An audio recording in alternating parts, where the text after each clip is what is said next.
Ուրեմն այսօր կշարունակենք նախորդ անգամ արդեն սկսած, նախորդ երկու անգամները սկսած մեր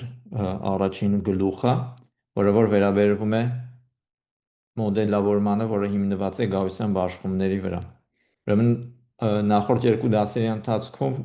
տեսանք, թե միաչափ գաղության բաշխումը վերհիշեցինք ավելի ճիշտ, թե միաչափ գաղության բաշխումը ինչպես էր սահմանված եւ վերհիշեցինք նրա հիմնական հատկությունները, նաեւ այն հիմնական նրբությունները, որոնք պետք է հաշվի առնել, երբ որ գործ ունենք միաչափ գաղության բաշխման հետ, այն հաճախակի հանդիպող սխալները, որ կարող ենք թույլ տալ միաչափ գաղության բաշխման հետ գործ ունենալիս, եւ անցած դասի ժամանակ արդեն ընդհանրացումը հիշեցրեցինք բազմաչափ դեպքում, ինչ ենք անվանում բազմաչափ գաղության բաշխում, եւ որոնք են նրա հիմնական հատկությունները, հատկապես ինչ վերաբերվում է այն հատկություններին, որոնք որ առնչվում են մատսպասմանը եւ կովարիացիոն մատրիցային։ Հիմա ավելի շուտ կանդրադառնանք բազմաչափ գաղության բաշխումների եւ բազմաչափ գաղության վեկտորների անկախության գաղափարին, որովհետեւ ինքը բավականին առանցքային ու հիմնարար գաղափար է։ Դրա համար ոնց որ ամբողջ այսօրվա դասը երևի կհատկացնենք այս նյութին։ Ուրեմն ինչու՞մն է կայանում հիմնական գաղափարը, ենթադրենք ունենք գաղության վեկտոր, ուրեմն ոնց որ արդեն նախորդ դասի ժամանակ էինք ասել, թող մեծատառ x-ը լինի պատահական վեկտոր, ուրեմն ենթադրում ենք, որ այս մեծատառ x-ը արտապատկերում է օմեգայից rp, որտեղ p-ն հիմնականում 1-ից մեծ ամբողջ թիվ է։ Եկեք ուրեմն միանգամից ես բան անեմ, թեորեմի ձևով ձևակերպեմ հիմնական արդյունքը, որը որ մեզ կհետաքրքրի, ու հետո կտեսնենք, թե այդ արդյունքը ինչպես է ապացուցվում։ Ուրեմն թեորեմը հետևյալն է, կընթադրենք, որ այս x պատահական վեկտորը ինքը բաղկացած է երկու ենթավեկտորներից, y եւ z։ Ուրեմն ենթադրենք x-ը ունի հետևյալ տեսքը y եւ z ու ենթադրում ենք, որ այս x-ը ունի գաղության բաշխում, ավելի ճիշտ կլինի գն մեծատառով գրեմ, ուրեմն np այստեղ գրենք μ սիգմա, որտեղ ուրեմն կենթադրենք, որ y-ը արտապատկերում է օմեգայից rq, z-ը արտապատկերում է օմեգայից rp-q, ու այս սիգմա մատրիցն է, որը որ կովարիացիոն մատրիցն է, կենթադրենք, որ ունի հետևյալ տեսքը սիգմա 1,1, սիգմա 1,2, սիգմա 2,1, սիգմա 2,2, ուրեմն այստեղ դնում ենք p հատ տող, այստեղ ներողություն q հատ տող, այս երկրորդ բլոկում դնում ենք p-q հատ տող, նույնն էլ վերաբերվում է սյուներին, այստեղ դնում ենք q հատ, այստեղ դնում ենք p-q հատ, ու բնականաբար, որպեսզի սիգման լինի սիմետրիկ մատրից, պետք է սիգմա 2,1 տրանսպոնացվածը հավասար լինի սիգմա 1,2-ին։ Ուրեմն սա ենք ենթադրում, կարևոր առանցքային ենթադրությունը այստեղ նա է, որ այս x պատահական վեկտորը ունի գաղության բաշխում, սիգմա կովարիացիոն մատրիցով։ Այդ դեպքում կարող ենք հետևյալ պնդումը անել, որ y եւ z պատահական վեկտորները կլինեն միմյանցից անկախ, այն եւ միայն այն դեպքում, երբ նրանք կորելացված չեն։ Ուրեմն երբ որ կովարիացիան y-ի եւ z-ի միջև հավասար է 0-ի, որն էլ այստեղ նշեմ համարժեք է ասելուն, որ սիգմա 1,2-ը հավասար է 0-ի։ Սա էլ կարելի ասել համարժեք է նրան, որ սիգմա մատրիցը ունի բլոկ անկյունագծային տեսք։ Ուրեմն սա մեր հիմնական թեորեմն է, որը կտեսնենք տարբեր հետևանքներ ունի, տարբեր ձևերով պետք է մեկնաբանել ու նաև կտեսնենք, որ նաև այս թեորեմը երբեմն երբ որ բոլոր պայմանները բավարարված չեն, բայց օգտագործվում է, բերում է որոշ սխալ հետևությունների, որոնց հանդեպ պետք է ուշադիր լինել ու այդ սխալները թույլ չտալ։ Մի հատ Մեր հարց կա։ միջև, իհարկե։ Այստեղ համ Y-ը, համ Z-ը իրանք առանձին բազմաչափ գաուսյան բաշխում ունեցող վեկտորներ են, ճիշտ է։ Չէ, նայեք, այդ սկզբունքորեն հարցի պատասխանն է այո, բայց հələ որ խոսքը դրա մասին չի գնում։ Հələ որ խոսքը գնում է նրա մասին, որ Y-ը եւ Z-ը, երբ որ միասին կպցնում ենք իրար եւ նրանցից սարքում ենք մեկ մեծ վեկտոր, որի անունը դնում ենք X, այս X-ը ունի գաուսյան բաշխում։ Հետո մենք կտեսնենք, որ իրականում երբ որ մի մեծ վեկտոր ունի գաուսյան բաշխում, նրա բոլոր ենթավեկտորները նույնպես ունեն գաուսյան բաշխում։ Դա իրականում ակնհայտորեն հետևում է աֆինական ձևափոխությունների նկատմամբ կայունությունից, որովհետև կամայական ենթավեկտոր կարող ենք դիտարկել որպես սկզբնական վեկտորի գծային ձևափոխություն։ Հետևաբար, եթե x-ը գաուսյան է, ապա y-ը եւ z-ը կլինեն գաուսյան։ Դրանք անդրադառնանք, բայց այստեղ իրոք առանցքային պնդումը, առանցքային պայմանը թեորեմին է, որ y-z-ի համատեղ բաշխումն է գաուսյան։ Հիմա ապացուցելու համար այս թեորեմը, քանի որ թեորեմի պնդման մեջ կա այն եւ միայն այն դեպքում, հետեւաբար ապացույցը պետք է երկու մասով անենք, մի մասը, որը որ ցույց է տալիս, որ այն, մյուս մասն էլ ցույց է տալիս, որ միայն այն։ Եթե տենց սխեմատիկ ասեմ։ Ուրեմն մի պահը, մի հետևությունը շատ հեշտ է ապացուցել։ Դա այն մասն է, որը որ ասում է, որ եթե վեկտորները անկախ են, ապա կովարիացիան հավասար է 0-ի, ճիշտ է։ Ուրեմն եկեք ապացույցը, եկեք ասեմ սկզբից այս մասն ենք ապացուցում, այս հետևությունը։ Այս հետևությունը նշանակում է ցույց տալ հետևյալը x, ներողություն, x-ը չի, y-ն է այստեղ։ Ցույց տանք, որ y-ը Այսինքն ստեղ անկախ է։ յուրաքանչյուր պատահական մեծությունների ոչ միաչափ յուրաքանչյուր երկու պատահական մեծություններ են, չէ՞, Y-ն ու Z-ը։ Պատահական վեկտորներ։ Հա, էլի պատահական վեկտորներ են, բայց յուրաքանչյուր։ Էական չի իրանք ոնց են բաշխված այդ վեկտորները։ Դե էլի Այս մի պնդման մեջ իրոք իրական չէ։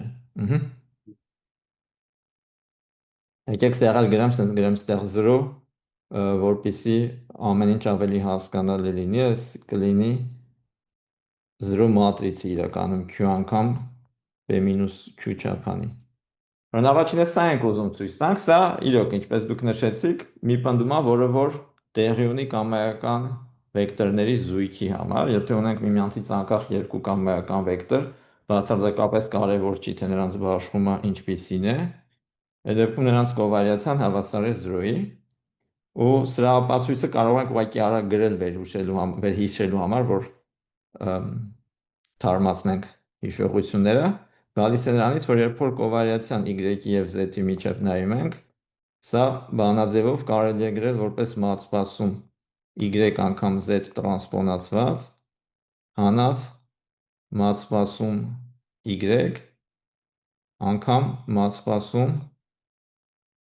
z տրանսպոնացված։ Հիմա եթե գիտենք, որ y-ն ու z-ը միմյանցից անկախ են, այդ դեպքում նրանց արտադրյալների մատսպասումը կլինի նրանց մատսպասումների արտադրյալը։ Ուրեմն այստեղ անկախությունը ուղղակի օգտագործելով կարող ենք ասել, որ այս առաջին մատսպասումը նույնն է ինչ որ մատսպասում y անգամ մատսպասում z տրանսպոնացված, երկրորդին հիմա ձեռք չենք տալիս, նույն ձևով արտագրում ենք ու տեսնում ենք, որ երկու անդամներն էլ լրիվ նույն բանն են, հետևաբար սա հավասար է 0-ի։ Ուրեմն այս մի պնդումը ու տեսանք, որ մենք գաուսյանությունը ընդհանրապես չօգտագործեցինք այս ապացույցի մեջ։ Հիմա մի քիչ ավելի ոչ ակնհայտ է հակառակ մասի ապացույցը։ Հակառակ մասը ինչ է ասում։ Հակառակ մասը ասում է, որ եթե ունենք երկու գաուսյան վեկտոր, որոնց երկու պատահական վեկտոր, որոնց համատեղ բաշխումը գաուսյան է, եւ կովարիացիան հավասար է 0-ի, ապա նրանք միմյանցից անկախ են։ Քանի որ կովարիացիան հավասար է 0-ի, y-ի եւ z-ի, ուրեմն սա, ասենք, նույնն է, ինչ որ է սիգմա 1-2-ը հավասար է 0-ի եւ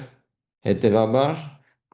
սիգմա 2-1-ը, որը որ սիգմա 1-2-ի տրանսպոնացվածն է, էլի հավասար կլինի 0-ի։ Եվ այս ամեն ինչից հետևում է, որ սիգմա մատրիցը ունի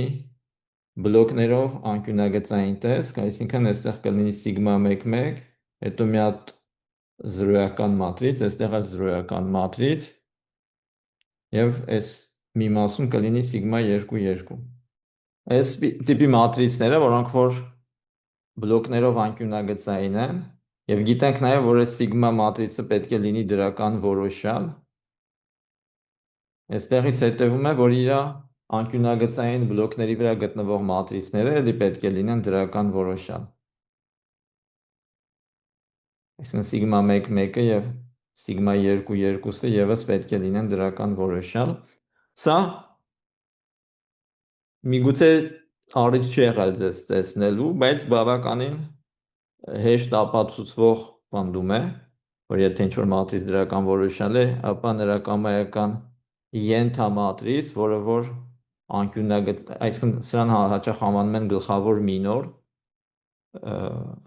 կամայական ենթամատրից, որ ստացվում է ֆիքսելով որոշ քանակի տողեր եւ դրանց համապատասխանող սյուներ, ասենք վերցնում ենք առաջին, երրորդ ու ութերորդ տողերը եւ առաջին, երրորդ եւ ութերորդ սյուները եւ նայում ենք միայն այդ տողերի եւ այդ սյուների վրա գտնվող տարրերը, դրանով ստանում ենք մի ենթամատրից, եթե սկզբնականը դրական որոշյալ էր, այդ ենթամատրիցը նույնպես կլինի դրական որոշյալ։ Ու քանի որ այս երկուսը կլինեն դրական որոշյալ, հետեւաբար կարող ենք դրանից դուրս բերել, որ սիգմայի -1 երկրորդը կլինի սիգմա 1-1-ի -1 երկրորդ աստիճան, ստեղ է սիգմա 2-2-ի -1 երկրորդ աստիճան։ Ուրեմն սա էլ հետևում է նրանից, որ ինչ որ մատրիցի 1/2 աստիճանը կամ -1 երկրորդ աստիճանը, երբ որ գործ ունենք սիմետրիկ մատրիցների հետ, ապա դա միարժեքորեն է սահմանված, իրական դաշտի վրա ենք, երբ որ գործ ունենում, ու երբ որ հասկանում ենք, որ պետք է դրական որոշյալ լինի նաև քառակուսի արմատը, քանի որ այս աջ կողմում գրված մատրիցը այնպիսին է, որ եթե ինքը բազմապատկենք իրենով, ակնհայտ է, որ կստանանք սիգմա 1-1-ի -1, հետո ոչ անկյունագծային տարրերը 0-ներ, մյուսը կստանանք սիգմա 2-2-ի -1, այսինքն սիգմայի հակադարձն ենք ստանում, հենց որ հեշտ է տեսնել, որ այս ձևով սահմանված մատրիցը ինքը իրանով բազմապատկելով ստանում ենք սիգմայի հակադարձը։ Ուրեմն այս մատրիցը հենց սիգմայի -1 երկրորդ աստիճանն է։ Դե քանի որ սիգմայի -1 երկրորդ աստիճանը գրվում է այս տեսքով, հիմա կարող ենք ուրեմն անդրադառնալ x պատահական վեկտորի խտության ֆունկցիայի բանաձևին, որովհետև հիշեցնեմ, որ գաուսյան պատահական վեկտորի խտության ֆունկցիան բացահայտ տեսքով գրվում էր եւ այդ բացահայտ տեսքի մեջ մասնակցում էր կովարիացիոն մատրիցի -1 երկրորդ աստիճանը։ Հետևաբար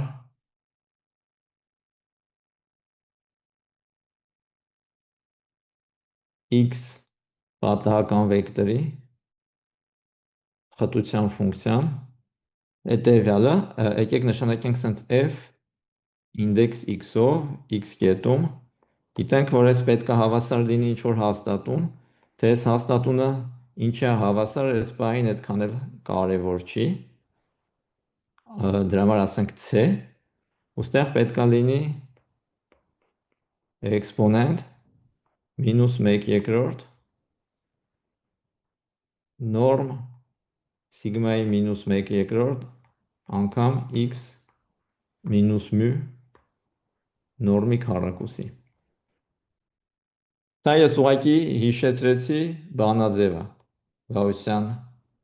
պատահական վեկտորի խտության ֆունկցիայի բանաձևը։ Հիմա եթե այս x վեկտորը գրենք y z տեսքով, որտեղ որ y-ը q չափանի է, իսկ z-ը p-q չափանի, Այն դեպքում այս նույն բանաձևը ուղղակի կարելի է ներկայացնել հետևյալ տեսքով, ստեղ կլինի էքսպոնենտ մինուս 1 երկրորդ, եկստեղ մի քիչ մեծ գրեմ, այս սիգմա մինուս 1 երկրորդը ասեցինք պետք է լինի սիգմա 1 1 մինուս 1 երկրորդ, 0 0 սիգմա 2 2 մինուս 1 երկրորդ։ Անգամ ստեղ էլ կլինի y-ից հանած Այս մյուն էլ եկեք երկու մասի բաժանենք, առաջին մասը գրենք մյու 1, երկրորդ մասը գրենք մյու 2։ Սրա քառակուսի։ Հիմա եթե այս մատրից վեկտոր բազմապատկումը կատարենք, քանի որ մատրիցը ունի բլոկներով անկյունագծային տեսք, ուղղակի այս առաջին մատրիցը կբազմապատկվի առաջին վեկտորով, երկրորդ մատրիցը երկրորդ վեկտորով։ Հենց որ այստեղ կստանանք մի այսպիսի վեկտոր, որի առաջին մասը կլինի սիգմա 1 1-ի մինուս 1 երկրորդ y հանած մյու 1, երկրորդ մասը կլինի սիգմա 2 2-ի մինուս 1 երկրորդ z հանած մյու 2։ Ու այս մեծ վեկտորի նորմի քառակուսի։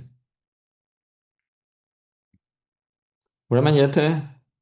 ամփոփենք ու մի քիչ պարզացնենք այս բանաձևը, ստանում ենք, որ x պատահական վեկտորի ուրեմն խտության ֆունկցիան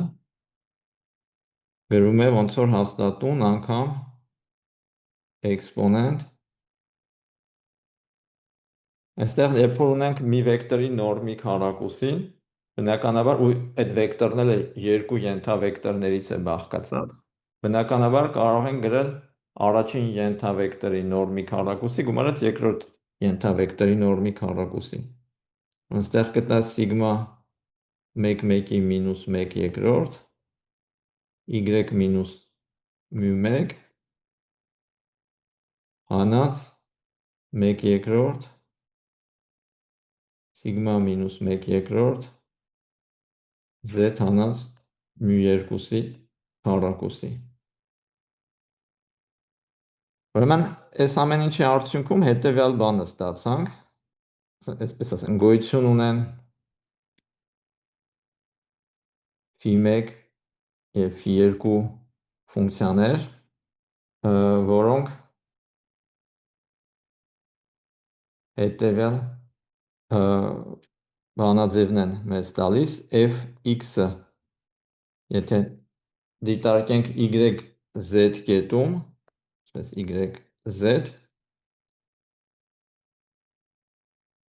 z-ը այսպես է սկսել, այսպես է շարունակեմ x, y, z կետում, ստանում ենք, որ հավասար է c անգամ φ1-ը y-ում անգամ φ2-ը z-ում։ Եվ սա ճիշտ է կամայական y-ի համար, որը որ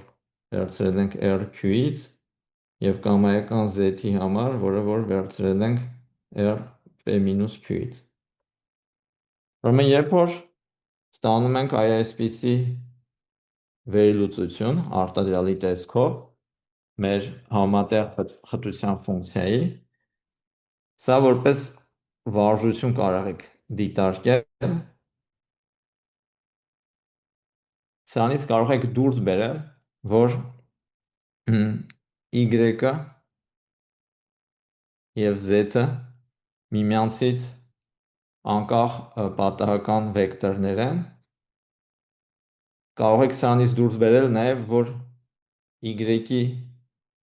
խտության ֆունկցիան է φ1y բաժանած ինտեգրալ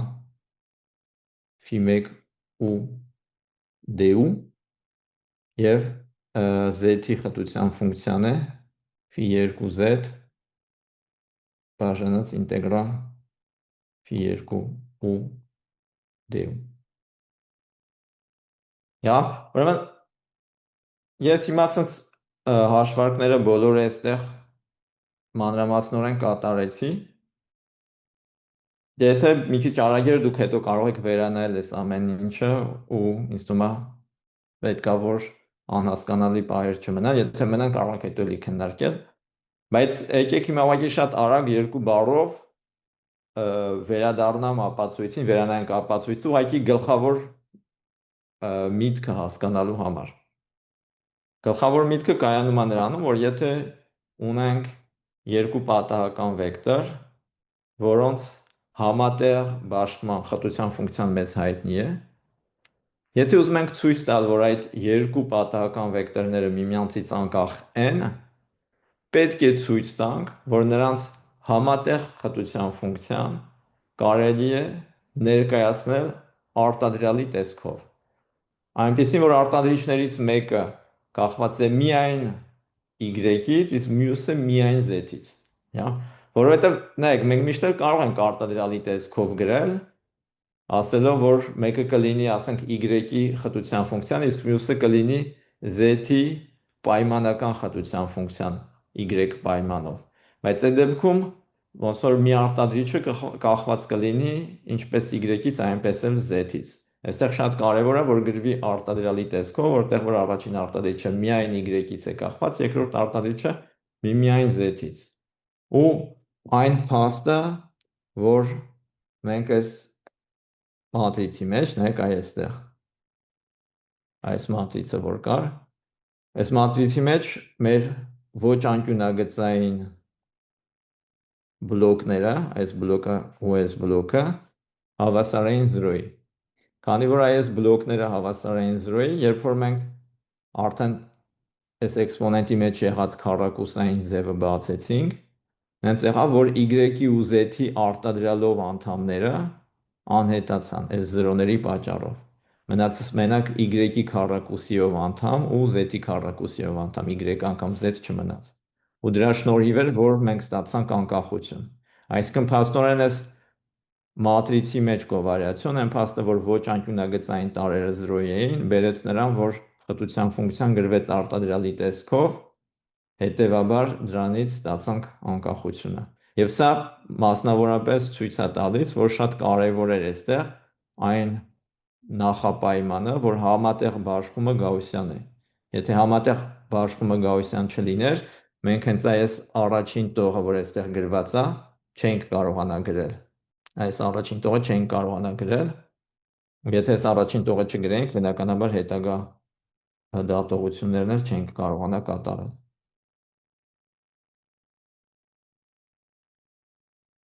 Լավ, եկեք հիմա մի քիչ որոշ հետևություններ անենք այս Այդ արդյունքի։ հարցերն են։ Ինչ ենք մենակ նորմալների վրա կենտրոնացել։ Սա այս ամբողջը ընդհանրապես ճիշտ չի բոլորի համար։ Չէ, հենց դա, հենց հիմա այս հետևանքներն է, որ քննարկենք։ Թեորեմի մենակ մի մասներ, ճիշտ կամայական վեկտորների համար։ Այդ այն մասներ, որ եթե անկախ են, ապա կովարիացիան 0 է։ Եթե կովարիացիան 0 է, դրանից չի հետևում, որ նրանք անկախ են։ Հիմա էլի մի քիչ կքննարկենք այդ ամեն ինչը, ինձ թվում է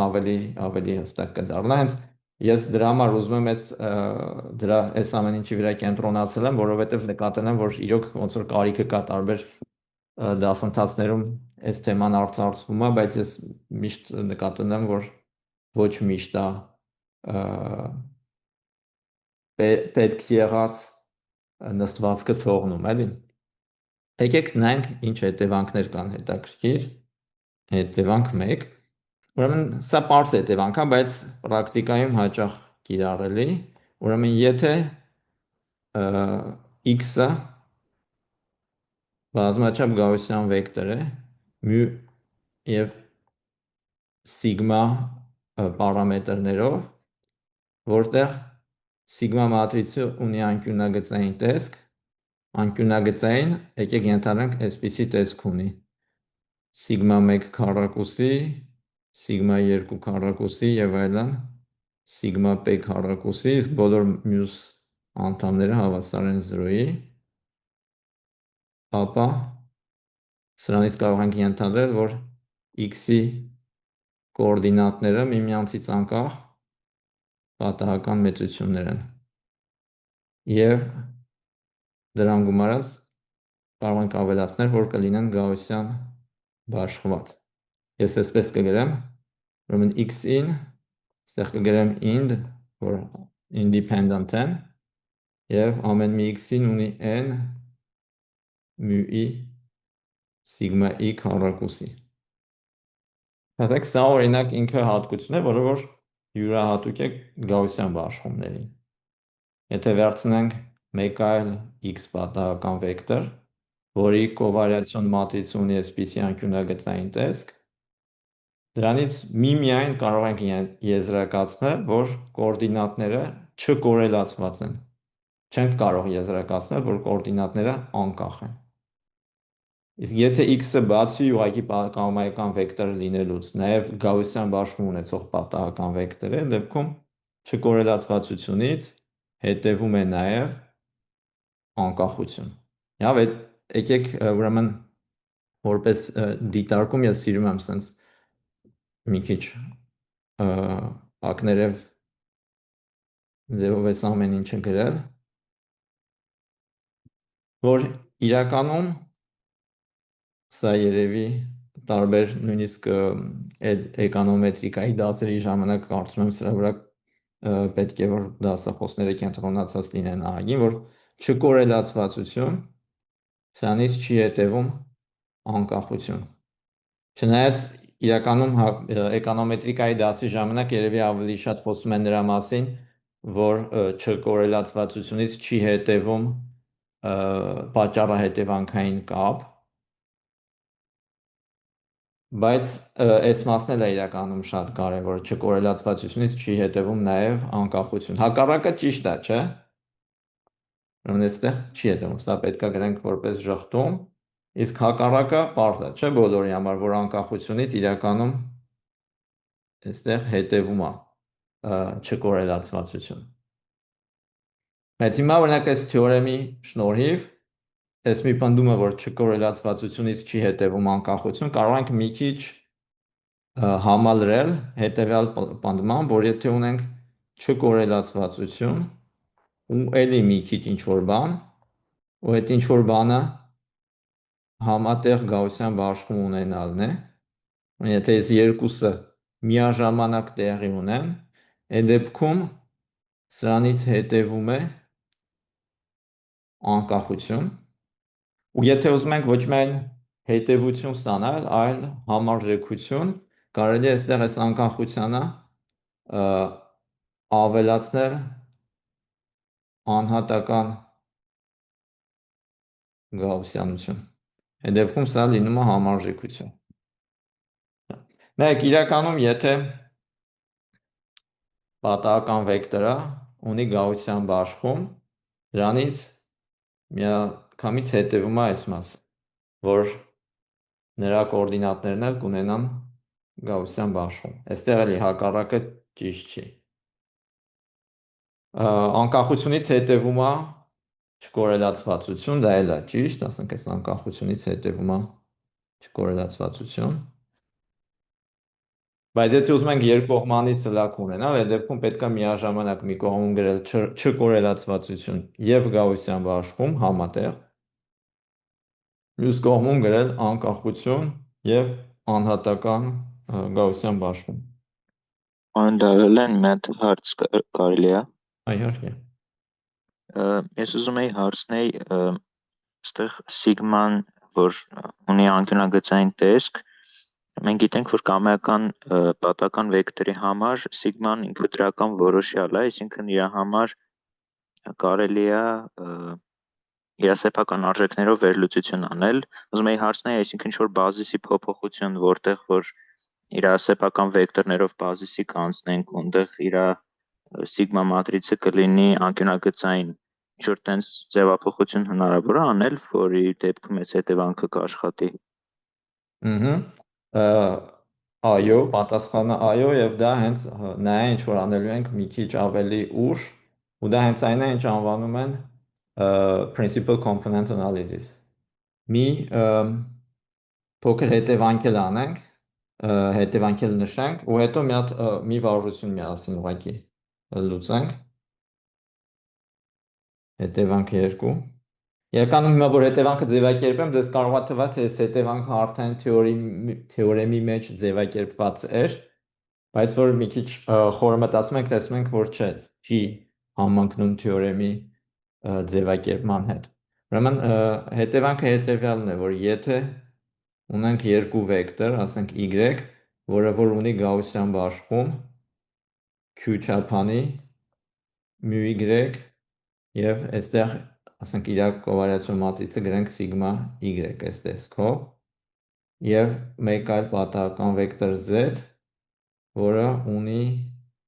ասենք r չափանի, սա գրենք μ z սիգմա z այս տեսքով, եթե ենթադրենք, որ նրանք անկախ են, y-ը անկախ է z-ից, ապա կարող ենք պնդել, որ yz-ը կլինի համատեղ գաուսյան բաշխված պատահական վեկտոր, չափողականությունը բնականաբար կլինի q plus r, միջինը կստանանք ուղղակի այս երկու միջինները մեկը մյուսի տակ գրելով, իսկ կովարիացիոն մատրիցները բնականաբար պետք է լինի սիգմա y 0 0 սիգմա z։ Հիմա այս թեորեմի ապացույցը գրելու վրա ժամանակ չեմ ծախսի, այս հետևանքի ներողություն ապացույցը գրելու վրա ժամանակ չեմ ծախսի։ Կա ինչ-որ մեկը, որ ուղղակի բանավոր կարող է արագ ասել, թե ինչպես կապացուցել այս հետևանքը։ Նայեք, ապացույցը շատ նման է թեորեմի ապացույցի երկրորդ մասին, այսինքն եթե ցանկանում ենք ապացուցել, որ YZ վեկտորների համատեղ բաշխումը գաուսյան է, եւ գաուսյան բաշխումը մենք սահմանել ենք տալով խտության ֆունկցիայի բացահայտ տեսքը, ուրեմն ամենատրամաբանական մոտեցումը հետևանքը ապացուցելուն կլինի, որ գրենք YZ-ի խտության ֆունկցիան։ Գիտենք, որ այս YZ վեկտորի խտության ֆունկցիան, քանի որ Y-ն ու Z-ը միմյանցից անկախ են, պետք է լինի Y-ի խտության ֆունկցիա անգամ Z-ի խտության ֆունկցիա։ Հա, եք մեկ մի քիչ ուրիշ գույնով այստեղ այդ մասը ուղղակի գրեմ։ Միտքը կայանում է նրանում, որ եթե նայենք իրենց համատեղ խտության ֆունկցիան YZ-ի YZ կետում անկախությունից բխում է, որ սա պետք է լինի f-ի խտության ֆունկցիան, y-ի խտության ֆունկցիան y կետում, անգամ z-ի խտության ֆունկցիան z կետում։ Այս երկու խտության ֆունկցիաները գիտենք, որ գաուսյան խտության ֆունկցիայի բանաձևով են տրվում, որովհետև y վեկտորն էլ է գաուսյան, z վեկտորն էլ է գաուսյան։ Հենց որ այս երկուսը որ գրենք, կստացվի ինչ-որ հաստատում անգամ էքսպոնենտ մինուս ստեղ սիգմա y-ի մինուս 1/2 անգամ y մինուս μy քառակուսի բաժանած 2 անգամ այդ նույն բանը z-ի համար, ու հիմա այս երկու էքսպոնենտները որ միացնում ենք իրար, կստանանք հենց n բանաձևը, որը որ մեզ պետք է ցույց տալու համար, որ համատեղ բաշխումը գաուսյան է։ Եվ ստեղ ուղղակի պարզ հանրահաշվական հաշվարկներ են, որոնց միջոցով ցույց է տրվում, որ այս երկու էքսպոնենտների արտադրյալը տալիս է հենց այն էքսպոնենտը, որը որ մեզ պետք է YZ-ի համատեղ բաշխումը գաուսյան լինելը ցույց տալու համար։ Յանց որ այս մասը ջնջեմ, ուղղակի միտքը կայանում է նրանում, որ ցույց տալու համար, որ ինչ-որ վեկտոր ունի մեր ուզած բաշխումը, բավական է գրել այդ վեկտորի խտության ֆունկցիան ու տեսնել, որ այն ունի ցանկալի տեսքը։ Now, եկեք մի փոքր վարժություն հիմա լուծենք։ Ես միշտ սիրում եմ դասի վերջում վարժություն լուծենք, որովհետև ինձ թվում է համ այդ վարժությունը լուծելիս որոշ հարցեր են առաջանում, որը թույլ է տալիս ավելի լավ հասկանալ նյութը, համ էլ ավելի ինտերակտիվ է ստացվում։ Վարժությունը իրականում ինձ թվում է բավականին պարզ է, բայց պարզ վարժություն լուծելու մեջ ոչ մի վատ բան չկա։ Վարժությունը հետևյալն է, մենք ենթադրենք ունենք երկու պատահական վեկտոր, պատահական մեծություն, նշանակենք x1-ով և x2-ով, ուրեմն երկուսն էլ թող լինեն գաուսյան, ստանդարտ 0,1-ով և ենթադրենք նաև, որ x1-ն ու x2-ը միմյանցից անկախ են։ Սրանից ուզում ենք դուրս բերել, որ x1 պլյուս x2 և x1 մինուս x2 պատահական մեծությունները միմյանցից անկախ են։ Եթե ինչ-որ առաջարկներ կան, Ես թվում է, քանի որ անկախ են, արդեն գիտենք, որ գաուսյան են բաշխված, թե գումարը, թե տարբերությունը, եթե կովարիացիա հաշվենք, տեսնենք, որ անկյունագծային է, ըստ թեորեմի պիտի որ ապացուցենք։ եկեք հələ բանը, ասենց վերջնական լուծումը չեմ գրում, ձեր ասածը ես իմ հասկանալով գրեմ, տեսնենք հենց դա նկատի ունեիք, թե չէ, այսինքն դուք ասում եք, քանի որ x1-ը և x2-ը անկախ են և գաուսյան բաշխված, դրանից հետևում է, որ x1 պլյուս x2-ը ասում եք գաուսյան է, x1 մինուս x2-ը էլի գաուսյան է, եթե ցույց տանք, որ կովարիացիան x1 մինուս x2-ի և x1 պլյուս x2-ի միջև հավասար է 0-ի, ապա x1 մինուս x2-ը անկախ կլինի x1 պլյուս x2-ից։ Ճիշտ բան արեցի, չէ, ճիշտ գրեցի ձեր ասածը։ Հա, ես նկատի ունեի։ Հիմա սա Գաղաթերի է։ ճիշտ է 90%-ով, չէ, որովհետև իրոք պետքա թեորեմը կիրառենք, բայց հիշենք, որ թեորեմի մեջ մեզ պետք էր ոչ միայն, որ y-ը լինի գաուսյան և z-ը լինի գաուսյան, մեր մոտ պարզ ասենք y-ը կլինի սա, չէ, x1 ասենք պլյուս x2-ը, սա կլինի մեր y-ը, սա էլ կլինի մեր z-ը։ Թեորեմի մեջ պահանջվում էր, որ YZ պատահական վեկտորը լինի գաուսյան։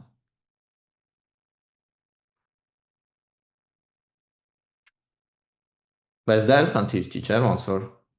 Մեր հետևանք երկուսը հենց դրա մասին էր, չէ։ Ոնց որ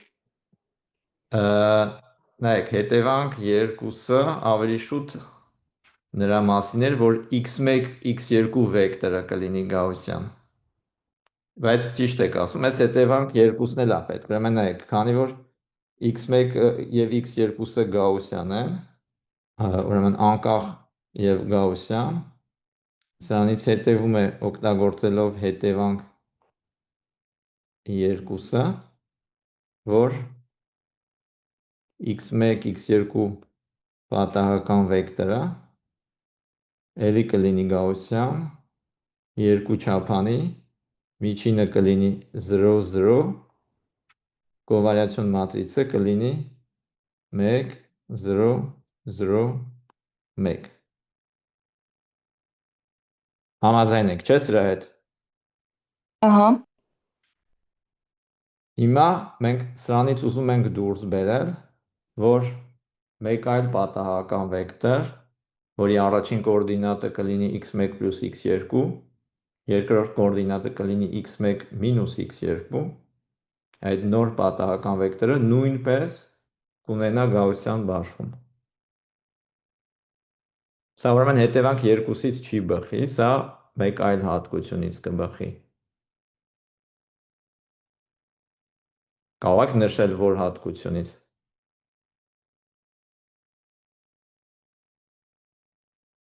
Եթե x2, x1-ը նայենք, որպես առանձին վեկտոր էլի, դա էլ կունենա գաուսյան բաշխում, ու գաուսյանների գումար տարբերությունով կկարողանանք ինձ թվում այստեղ ինչ-որ բան անել։ Ճիշտ է, բայց մի վայրկյան ուղղակի ես մի պահով շեշտեմ, որ նայեք, մենք ընդհանուր դեպքում չենք կարող ասել, որ գաուսյանների գումարը էլի գաուսյան է, կամ գաուսյանների տարբերությունը էլի գաուսյան է։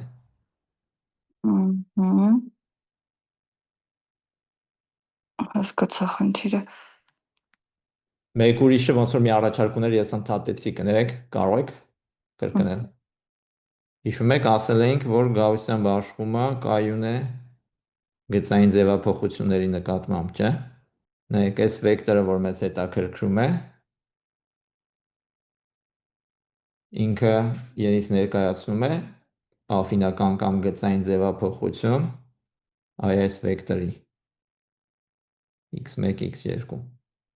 ներկայացնում է, չէ՞։ Կարող ենք այստեղ մի մատրից գրել եւ ասել, որ այս ձախ կողմի վեկտորը ստացվում է x1, x2 վեկտորից ինչ որ մատրիցով բազմապատկելով։ Ուրեմն ինչ տարեր կունենա այս մատրիցը, որ ես դեռ դատարկ եմ թողել։ 1, 1, 1, -1։ 1, 1, 1, -1, շատ ճիշտ է։ Ուրեմն սա կլինի ոնց որ մեր B մատրիցը։ Հետևաբար, եթե գիտենք, որ x1, x2-ը գաուսյան է, այստեղ գրեմ սենց կայունություն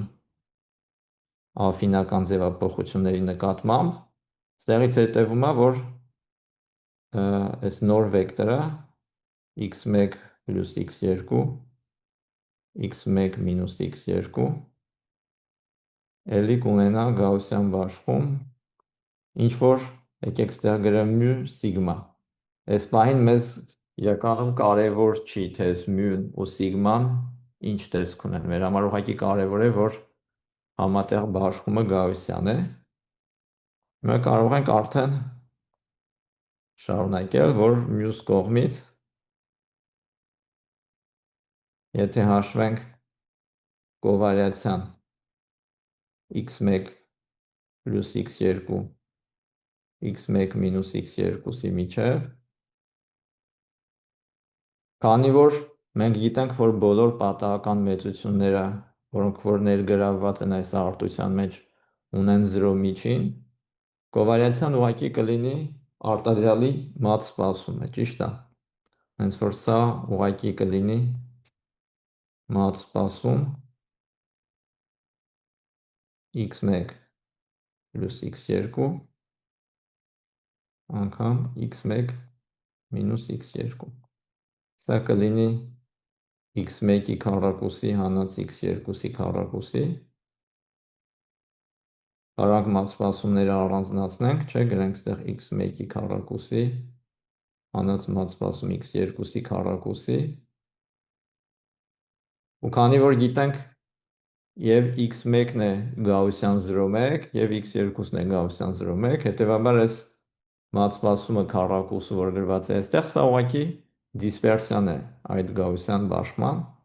Ուրեմն սա էլ է հավասար 1-ի, սա էլ է հավասար 1-ի։ Հենց որ արդյունքում ստանում ենք 0։ Ուրեմն մի կողմից տեսանք, որ այս համատեղ բաշխումը, այս վեկտորի համատեղ բաշխումը գաուսյան է։ Մյուս կողմից էլ տեսանք, որ այդ վեկտորի երկու կոորդինատների կովարիացիան հավասար է 0-ի։ Ուրեմն հիմա կարող ենք արդեն մենք մեր թեորեմը կիրառել եւ ասել, որ թեորեմից հետևում է, որ x1 + x2-ը անկախ է x1 մինուս x2-ից։ Ու իրականում եթե մի քիչ երկրաչափորեն լուծումը վերջացավ, ուղղակի փորձեմ հիմա մի փոքր ինտերպրետացիա տամ սրա։ Նայեք, երբ որ x1-ն ու x2-ը անկախ են ու ունեն ստանդարտ գաուսյան բաշխում, դեպքում իրանց համատեղ գաուսյան բաշխումը անվանում են ստանդարտ երկուչափանի ստանդարտ գաուսյան բաշխում, որը որ նախորդ դասի տերմինները օգտագործելով համասեռ գաուսյան բաշխում է, այսինքն բոլոր ուղղություններով միատեսակ է սփռված։ Երբ որ հաշվում ենք x1 + x2, x1 - x2, իրականում մենք իրականացնում ենք պտույտ 45 աստիճանով պտույտ ենք իրականացնում այդ բաշխման ու մի քիչ ընդարձակում։ Պտույտ ու ընդարձակում իրականացնելով մենք իրականում համասեռությունը չենք խախտում, էլի ստանում ենք համասեռ գաուսյան բաշխում, իսկ համասեռ գաուսյան բաշխման դեպքում միշտ կոորդինատները միմյանցից անկախ պատահական մեծություններ են։ Եղավ, այս ուղղակի ասած մի քիչ ավելի երկրաչափական պատկերացում կազմելու համար գաուսյան բաշխումների մասին այս ինտերպրետացիան ուզեցա տալ։ Լավ, եկեք մեր մնացած այս 10 րոպեվա ընթացքում մի կարևոր բանի մասին խոսանք ու արդեն այս թեման վերջացնենք։ Ես երբ որ միաչափ գաուսյան բաշխումները սահմանել էի, սկզբից, եթե կհիշեք, խտության ֆունկցիայով էի սահմանել, հետո ասել էի, որ իրականում երբ որ դիսպերսիան ձգտացնում ենք 0-ի, տեսնում ենք, որ որպես սահմանային դեպք ստանում ենք այն պատահական մեծությունները, որոնք որ համարյա հավաստի հաստատուն են, եւ ասացինք, որ այդ դեպքն էլ կանվանենք գաուսյան, այսինքն Դիրակի բաշխումն էլ ոնց որ կմտցնենք էլի գաուսյան բաշխումների դասի մեջ, ուղղակի կհամարենք, որ այդ դեպքում դիսպերսիան հավասար է 0-ի։ Ուրեմն նույն ձևի հնարք կարելի է իրագործել նաև բազմաչափ գաուսյան բաշխումների դեպքում։ Ու այդ հնարքը հիմնված է հետևյալ ուրեմն մտքի վրա, եկեք այստեղ մի հատ ասենց փոքր նշան դնեմ, որ հասկանանք, որ այստեղ լուծումը ավարտվեց։ Եկեք այսպեսի մի դիտարկում անենք սկզբից։ Եթե ենթադրենք, որ x պատահական վեկտորը ունի p չափանի գաուսյան բաշխում μ միջինով սիգմա կովարիացիոն մատրիցով, եւ եկեք նշանակենք այդ դեպքում x-ին հավասար է սիգմա մինուս 1/2 անգամ x հանած μ։ Իրականում այս նշանակումով մենք ինչ ենք անում, երբ որ x-ից հանում ենք μ, մենք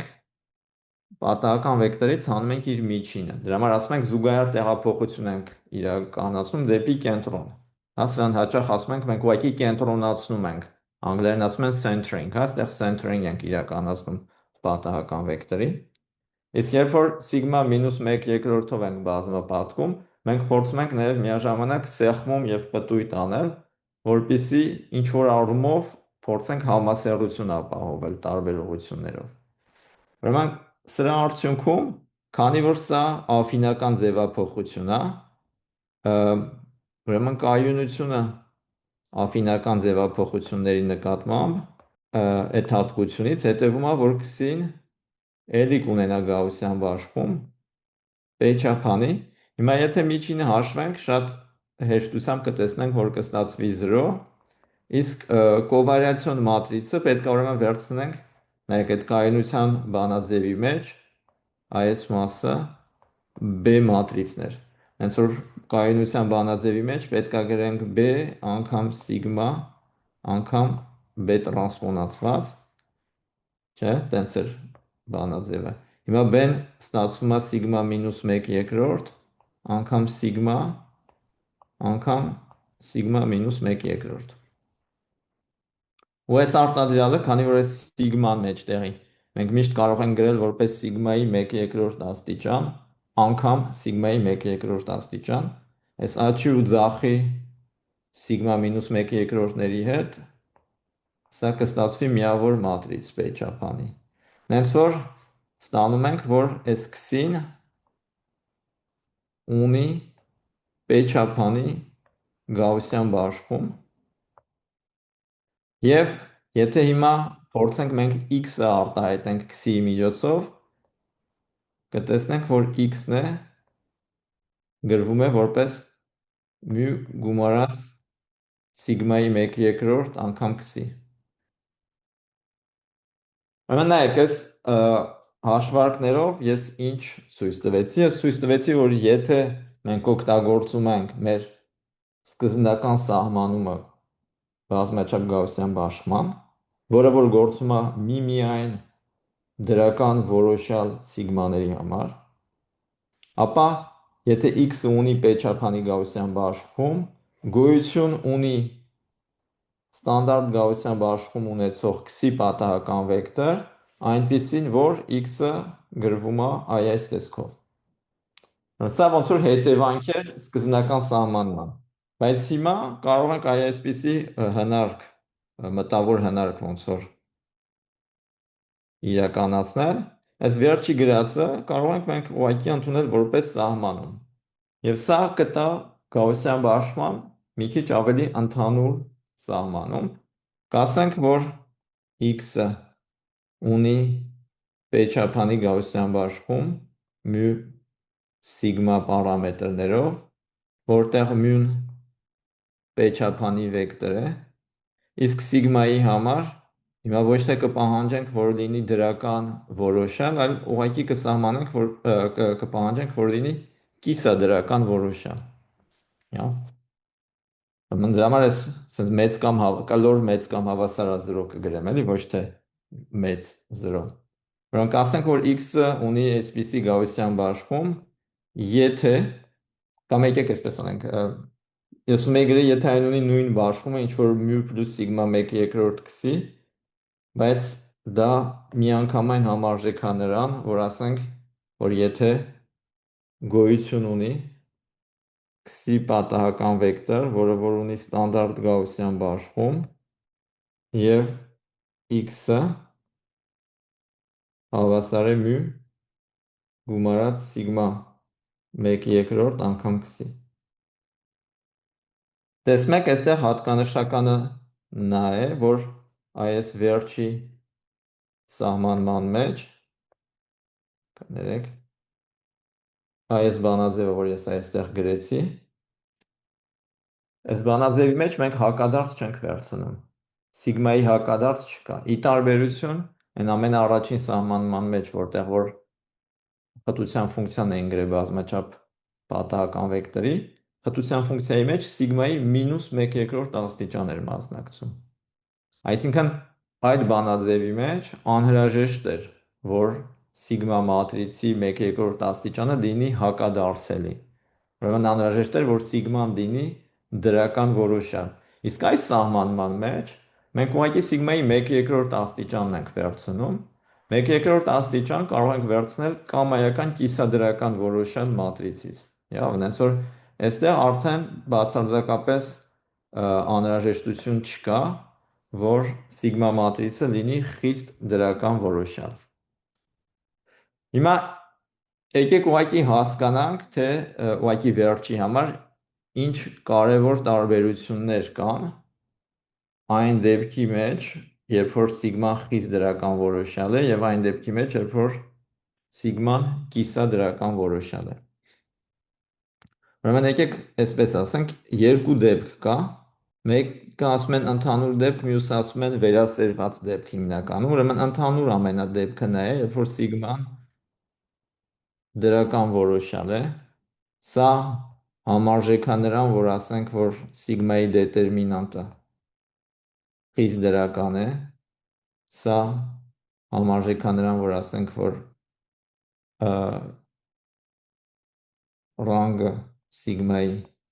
հավասար է P-ի, և սա համարժեք է նրան, որ ասենք, որ x-ը ունի խտության ֆունկցիա։ Նայեք, երբ որ այս ամենասկզբում գրում եմ համարժեք, դա չի նշանակում, որ սիգմա կամայական մատրիցա, իր դրական որոշալ լինելը համարժեք է նրան, որ դետերմինանտը խիստ դրական է։ Սա մենք ի սկզբանե ենթադրում ենք, որ սիգման սիմետրիկ կիսադրական որոշալ մատրիցա։ Այդ դեպքում ասում ենք սիգման կլինի դրական որոշալ, այն եւ միայն այն դեպքում, երբ որ դետերմինանտը կլինի խիստ դրական եւ այլն եւ այլն։ Երկրորդ դեպքն է, երբ որ սիգման